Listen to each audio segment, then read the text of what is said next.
Alors aujourd'hui, les amis, comme promis, on va parler de LFI et du nucléaire. Parce que le nucléaire, c'est une question qui revient souvent dans l'actualité et c'est une question ultra importante. La folie nucléaire joue avec nos vies. Sortir du nucléaire reste une urgence absolue. Pourquoi? Parce qu'il s'est passé un très léger incident. C'était aujourd'hui, hein. Le feu s'est déclaré vers 4h30 du matin. Donc, c'est dans la centrale de Shoes.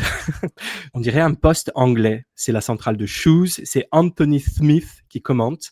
C'est assez marrant. Et qui est ce monsieur? Ben, comme vous le voyez ici, c'est un député européen de la France insoumise. Bon, avec la France insoumise, c'est toujours de l'électoralisme et on prend le sujet le plus gros. La France insoumise veut arrêter de subventionner les énergies fossiles et donc il parle sûrement du pétrole et je ne sais même pas là aussi comment ils vont faire vu que le pétrole est nécessaire à la population pour les voitures. Je te rappelle que on n'a pas 100% de voitures électriques en France et même à côté de ça, même si on avait 100% de voitures électriques, on ne pourrait pas les approvisionner en énergie électrique et donc actuellement, c'est le pétrole. Et ce qui est marrant, c'est que la France insoumise te dit que d'un côté, elle va arrêter de subventionner le pétrole, veut mettre fin au gaz de schiste, mais de l'autre côté, elle veut mettre dans la loi le fait de pouvoir interdire les coupures d'électricité. Et ça, c'est très marrant parce que ça me fait rappeler Bernard Tapie lors d'une de ses campagnes présidentielles dans les années 80, où il disait qu'il voulait interdire dans la loi le chômage des jeunes. Ça paraît drôle aujourd'hui, mais à l'époque, quand même,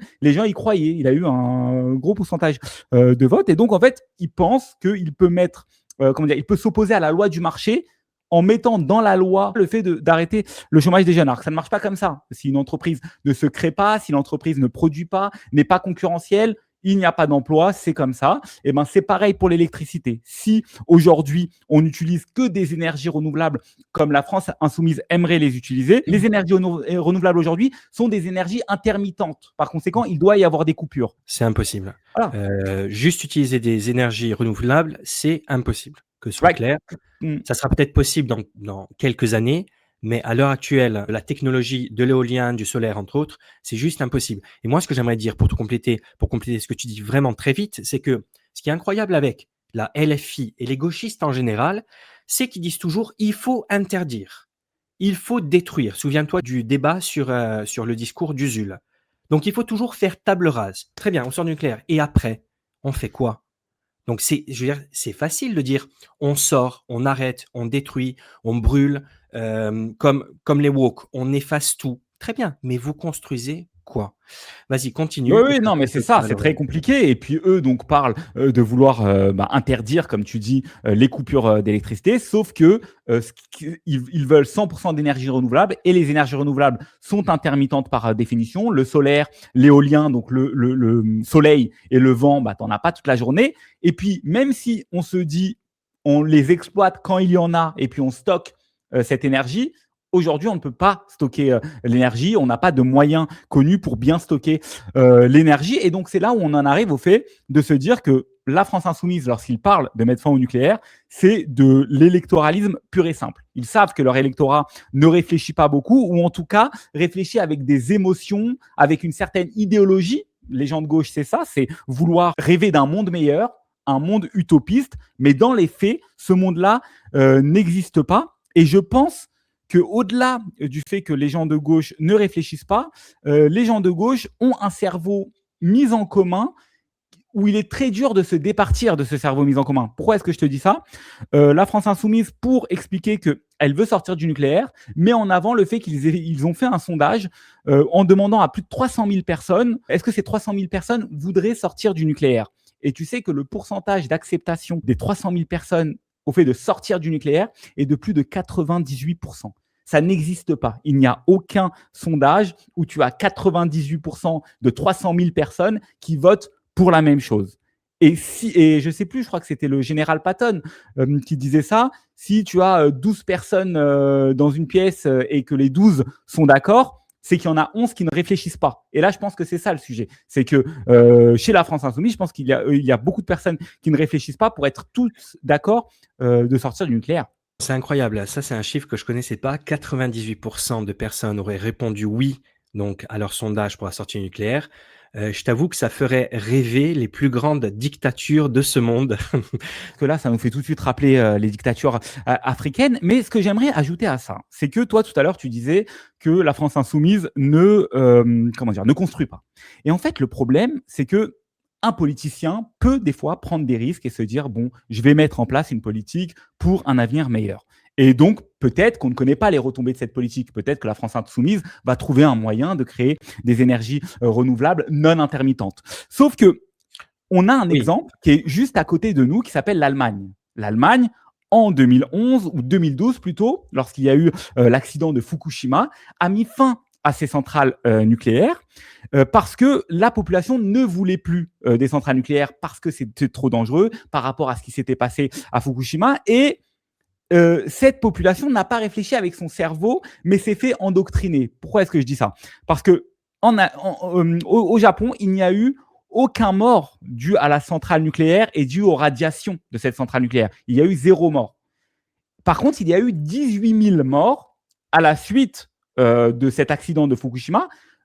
Pourquoi? Parce qu'en fait, les gens ne sont pas morts de cet accident, mais sont morts du séisme et du tsunami qui a eu lieu à ce moment-là. Et donc, en fait, depuis cette époque-là, une certaine gauche essaye de mettre dans la tête des populations le fait que le nucléaire, c'est dangereux parce qu'il y a eu 18 000 morts à Fukushima, alors que dans les faits, il n'y a eu aucun mort dû au nucléaire. Et c'est pour ça que je te dis que c'est très compliqué chez cette gauche-là de réfléchir par idéologie et par utopisme sans regarder les faits.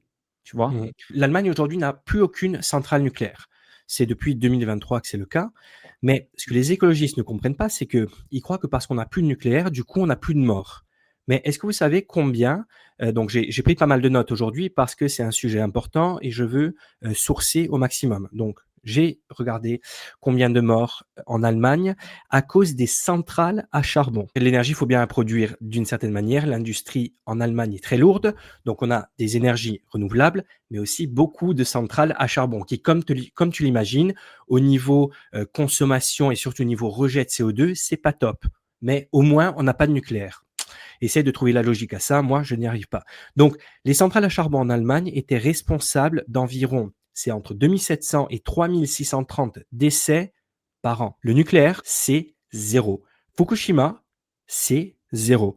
Donc, Walid a trouvé cette information. Je l'ai également trouvée de mon côté. Il n'y a aucune mort directe due à l'incident nucléaire en lui-même. Et ce qui est fou, c'est que j'ai fait une recherche des accidents mortels liés au nucléaire sur les 50 dernières années. Alors évidemment, Tchernobyl, c'est le plus connu. Il y a eu une trentaine de secouristes et ouvriers directement liés à l'accident qui sont morts. Et après, ce sont des décès sur du long terme, à environ 4000 personnes. Et ça, c'est le pire accident nucléaire civil de l'histoire. Donc ça, c'est le pire, tu vois. Remets les chiffres en perspective. Les centrales au charbon en Allemagne, ça tue entre 2005 et 3300 personnes, je crois que c'était. Ensuite, donc, on a eu l'accident de Fukushima en numéro 2. Et ensuite, vous avez quelques accidents comme à Guayana au Brésil et à Mohamedia au Maroc.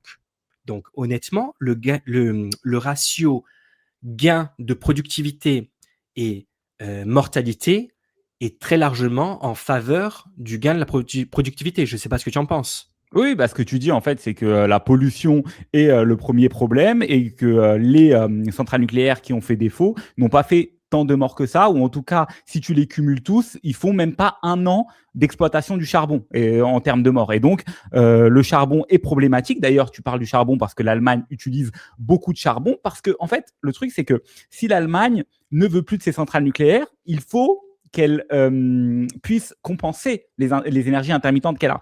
L'Allemagne a investi dans les éoliennes, dans le solaire. Cependant, comme c'est des énergies qui ne sont pas présentes à toutes les heures de la journée, elle doit mettre en place beaucoup de charbon. Malgré ça, malgré le fait que l'Allemagne pollue énormément et donc provoque des morts, pollue 10, 100 fois plus que la France, malgré ça, l'Allemagne n'est toujours pas indépendante énergétiquement.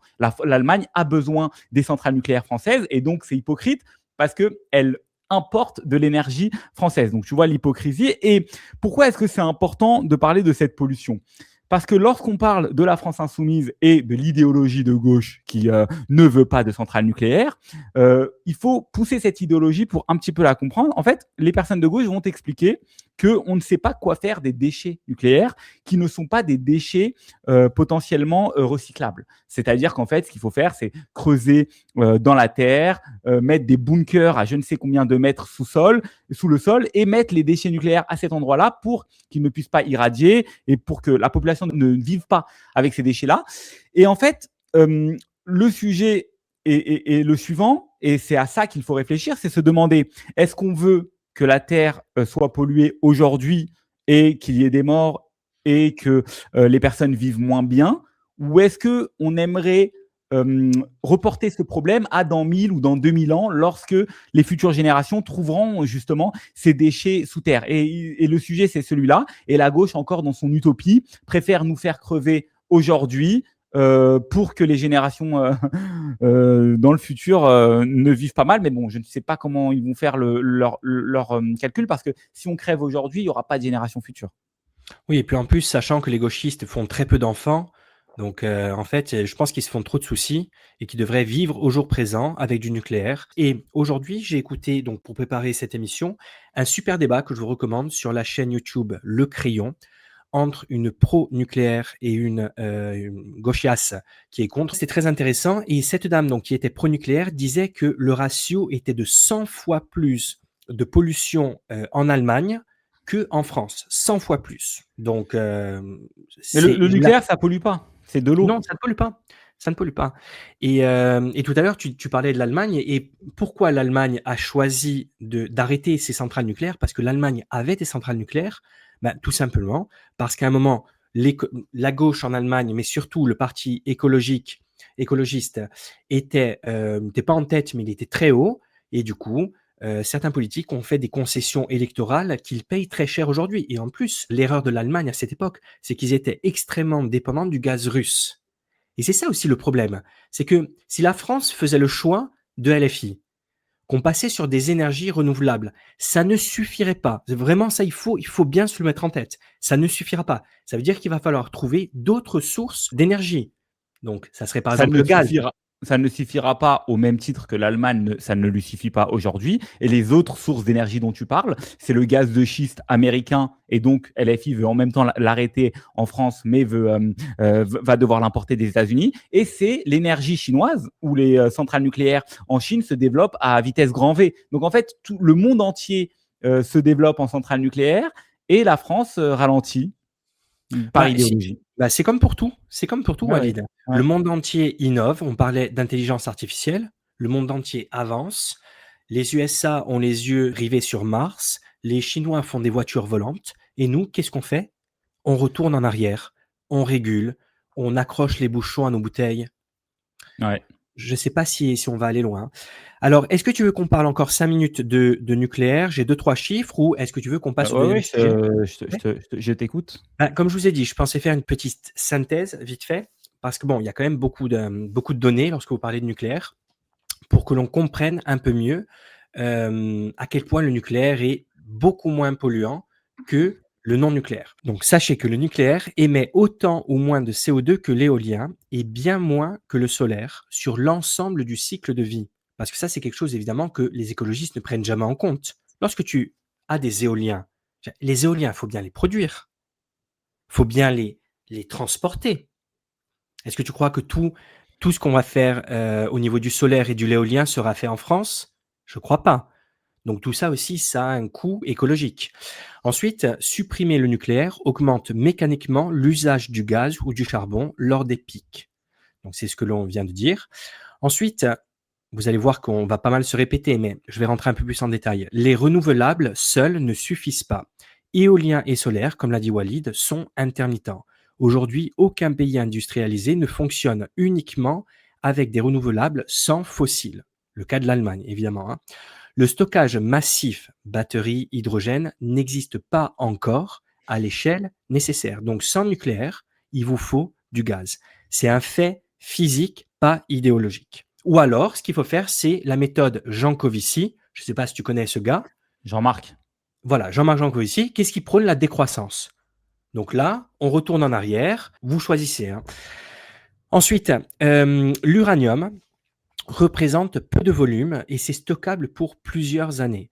La France diversifie ses fournisseurs, donc il y a Canada, Australie, Kazakhstan, et le gaz, lui, il est importé en flux tendu, soumis aux crises géopolitiques. Ça ne vous rappelle rien? Là, on va débunker le mythe du nucléaire trop cher. Les coûts du nucléaire sont stables sur 60 ans. Les renouvelables nécessitent des subventions, ça les gauchistes aiment bien, on le sait, hein, des réseaux renforcés, un backup fossile, donc du gaz et du charbon, et du stockage. Quand on additionne le tout, le système 100% ENR est plus cher. Comparer un EPR à une éolienne n'a aucun sens, on compare des systèmes, pas des objets. Et enfin, dernier point, c'est les déchets, tu sais, le fameux Ouais. épouvantail des déchets nucléaires. 100% des déchets nucléaires français sont tracés, confinés et contrôlés. Leur volume est minuscule comparé aux déchets toxiques industriels ou aux émissions de CO2. Le charbon tue des milliers de personnes par an. Le nucléaire, statistiquement, est l'une des énergies les plus sûres. Donc, le danger perçu n'est pas le danger réel. Voilà ce que je voulais dire sur le nucléaire. Ouais, c'est intéressant. Non, non, le nucléaire, c'est en fait, on peut pas faire sans, en fait. Aujourd'hui, on peut pas faire sans et il faut arrêter cette hypocrisie dans le sens où si on enlève le nucléaire, on fait un retour au Moyen Âge directement. Si aujourd'hui, on a réussi à développer nos villes, tout à l'heure, tu parlais de Jean-Marc Jancovici, il a fait des livres très intéressants et d'ailleurs, il a même fait une bande dessinée que j'ai ici. Ah, ok. Et en fait, Le monde le sans monde fin. sans fin, ouais. Et en fait, cet ouvrage, il explique que pourquoi est-ce que l'homme s'est développé, c'est parce que il a eu du pétrole, il a eu des énergies fossiles qui lui ont permis d'aller plus vite grâce aux machines qu'il a créées. C'est-à-dire qu'en fait, l'homme est une sorte d'Iron Man qui boit du pétrole afin de pouvoir construire des bâtiments de 15 étages, afin de construire des routes. Si tu remarques bien, tous les produits qu'on a dans notre vie de tous les jours sont des produits qui utilisent de l'énergie. Sans énergie, il n'y a pas d'économie. Et par conséquent, les personnes qui veulent enlever le nucléaire, à mon avis, leur objectif aussi, c'est de décroître et de revenir à des concepts moyenâgeux. Et ça, il n'y a pas de souci sur ça. Moi, je suis d'accord pour revenir à des concepts moyenâgeux. Sauf que revenir à des concepts moyenâgeux dans un monde où les États-Unis, la Chine, la Russie sont de plus en plus industrialisés et sont de plus en plus indépendants énergétiquement, ça va faire qu'on va devenir les esclaves de ces pays-là. C'est un suicide. Eh oui. Puis tu vois, en plus, même personnellement, j'aime pas l'idée de la régression, tu vois, du retour en arrière. Ouais, Donc dire que l'on va, comme Jean Covici, que l'on doit être en comment dire? Faire de la décroissance ou alors comme les écologistes, dire que, il faut moins consommer, il faut moins prendre l'avion, il faut que l'on ait que des énergies renouvelables. Mais de toute façon, on sait que ce n'est pas possible. Donc on ne peut pas retourner en arrière parce que le monde avance. Philosophiquement, je n'aime pas cette idée, comme beaucoup d'idées de la LFI, hein, d'ailleurs. Et puis ce qui est toujours incroyable avec les gauchistes, c'est qu'ils disent, comme je t'ai dit tout à l'heure, hein, il faut arrêter le nucléaire, il faut tout brûler, il faut tout détruire, le système est pourri, mais ils ne construisent rien. et puis en Qui c'est plus, ils qui va sont hypocrites, construire? comme tu le disais la dernière fois, Manon Aubry qui fait des voyages à New York, les derniers iPhone 17, Ah ouais, mais ils sont anti. ils se pavanent dans la modernité et dans le confort Ouais. de notre monde nourri au nucléaire. Ouais.